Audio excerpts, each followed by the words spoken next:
Strictly's John Whaite, who is a passionate advocate for gay rights and has spoken on the thorny topic in the past, posted a topless photo of himself to draw attention to his political cause.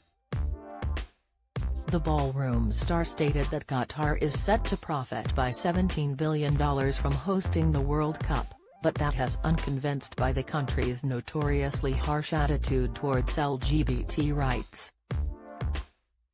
The 33-year-old flaunted his bare chest in a cover pic on Instagram, which he released to 305,000 followers. He captioned the teaser photo, "If this picture has grabbed your attention, I urge you to swipe and read." Violations of human rights should not be endorsed, arguably funded, by organizations like FIFA. Getting fired up over the situation, the dancer continued that he wanted to discuss the World Cup due to how painful the actions of this year's host country are to him. First of all, I'll give this a little financial context. Qatar is set to profit by about $17 billion from the World Cup, he began. Then he challenged, is that acceptable, given the alleged track record of human rights violations?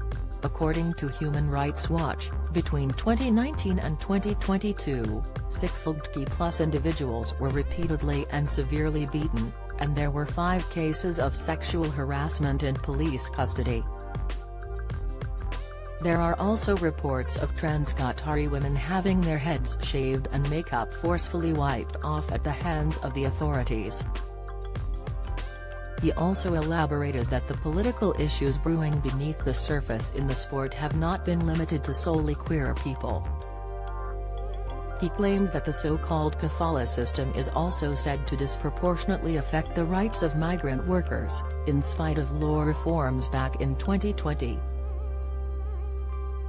Migrant workers who built the stadium have suffered wage theft, passport withholding by the employer, and some have died without explanation, he went on.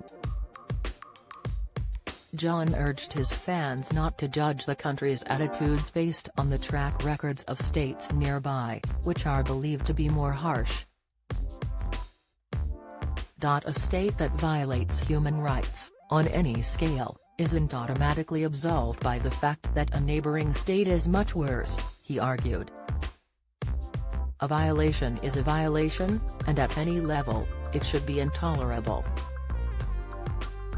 Harry Kane, Gary Lineker, Eric Cantona, Mel B and even Prince William have raised concerns about human rights issues surrounding the World Cup.